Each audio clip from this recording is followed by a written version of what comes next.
Halo teman-teman, kali ini saya akan berbagi informasi mengenai stadion yang digunakan oleh peserta grup C kualifikasi ketiga Piala Dunia 2026 teman-teman.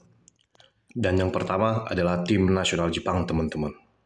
Setidaknya tim nasional Jepang menggunakan 3 stadion sebagai markas mereka di kualifikasi kedua lalu dan besar kemungkinan akan digunakan di kualifikasi ketiga ini. Dan yang pertama, Japan National Stadium atau Stadion Nasional Jepang teman-teman.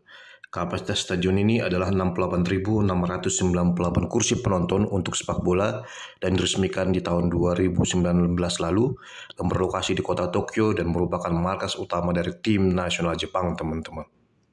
Duel antara Jepang melawan Korea Utara pada Maret 2024 lalu di kualifikasi kedua berlangsung di stadion ini teman-teman. Dan yang kedua teman-teman adalah Suita City Football Stadium.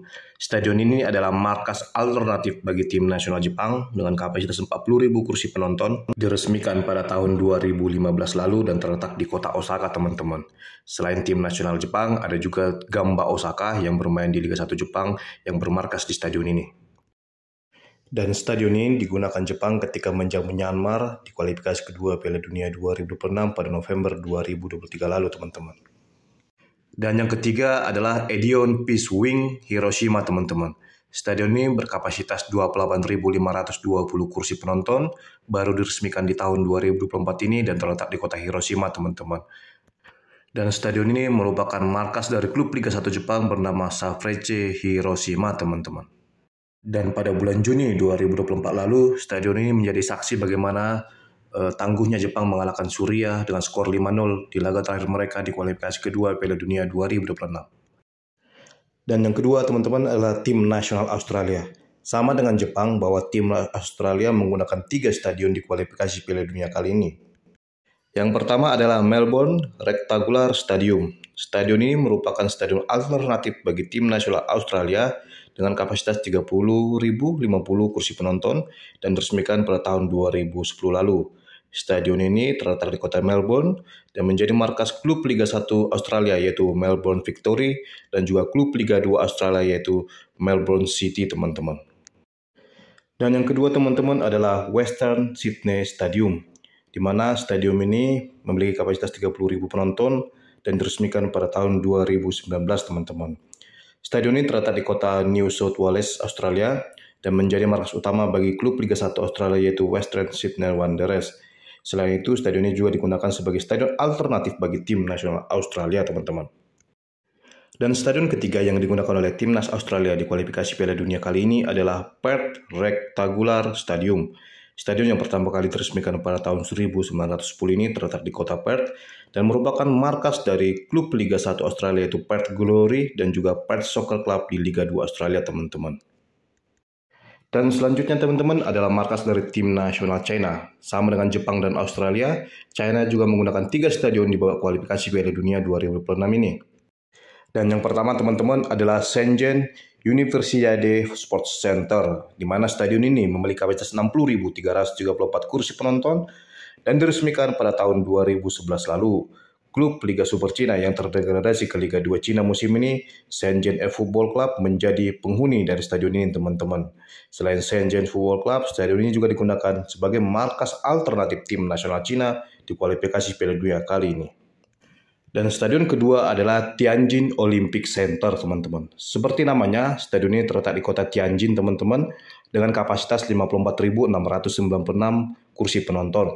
Stadion yang pertama kali diresmikan pada tahun 2007 ini digunakan oleh klub Liga Super Cina yaitu Tianjin Jinmen Tiger Football Club teman-teman. Dan stadion ketiga yang digunakan oleh tim nasional China di kualifikasi Piala Dunia kali ini adalah Shenyang Olympic Sports Center Stadium teman-teman. Stadion ini memiliki kapasitas 60.000 kursi penonton dan juga diresmikan pada tahun 2007 lalu. Stadion ini terletak di kota Liaoning dan digunakan oleh klub Liga Super Cina yaitu Liaoning Tieren Football Club teman-teman. Dan yang keempat teman-teman adalah tim nasional Arab Saudi. Di kualifikasi Piala Dunia kali ini, mereka menggunakan 2 stadion dan yang pertama adalah King Saud University Stadium teman-teman.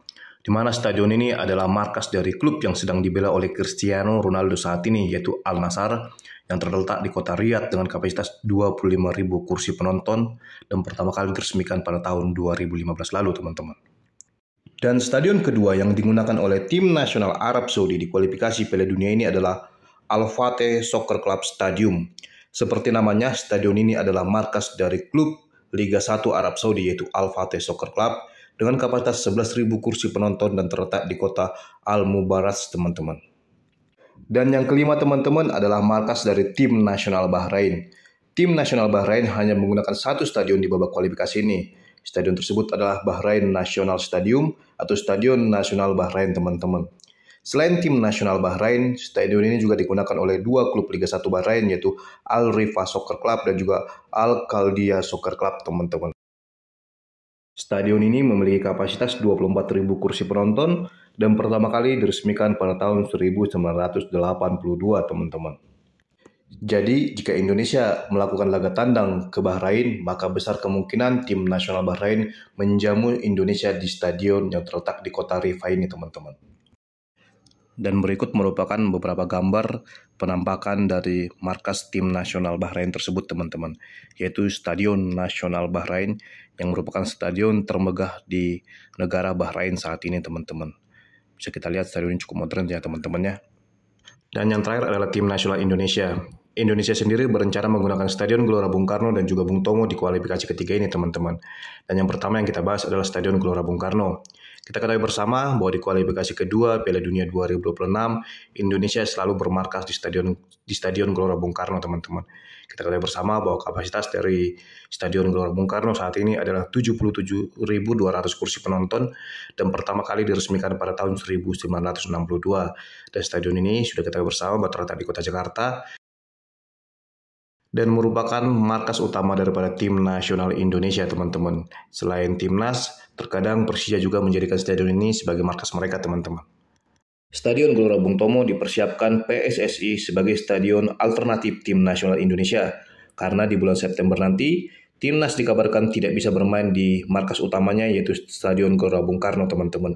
Maka dari itu Stadion Gelora Bung Tomo dipersiapkan dan seperti yang sudah kita ketahui bersama bahwa stadion ini memiliki kapasitas 46.806 kursi penonton dan diresmikan pada tahun 2010 lalu. Stadion ini terletak di kota Surabaya dan menjadi markas utama bagi tim kebanggaan warga Surabaya yaitu Persebaya Surabaya, teman-teman. Dan apabila stadion ini pada akhirnya tidak bisa digunakan untuk timnas, maka besar kemungkinan Indonesia akan mendaftarkan stadion lainnya untuk digunakan sebagai markas tim nasional Indonesia di putaran ketiga kualifikasi Piala Dunia 2026 ini, teman-teman. Oke, teman-teman, mungkin inilah yang bisa saya bagikan kepada teman-teman semua di video saya kali ini. Jadi ada total 14 stadion, teman-teman, yang akan digunakan di kualifikasi ketiga Piala Dunia 2026, khususnya di grup C. Karena tadi kita bisa lihat bahwa Jepang menggunakan 3 stadion, Australia 3 stadion, China 3 stadion, Arab Saudi 2 stadion, dan Bahrain 1 stadion. Sedangkan tim nasional Indonesia sendiri berencana menggunakan 2 stadion, yaitu Stadion Gelora Bung Karno dan juga Stadion Gelora Bung Tomo, teman-teman. Oke, teman-teman, demikianlah informasi di video saya kali ini. Jika teman-teman menyukainya, silakan like, subscribe, komen secara sopan dan bijaksana. Dan sampai ketemu lagi di video saya selanjutnya, teman-teman. Terima kasih, teman-teman.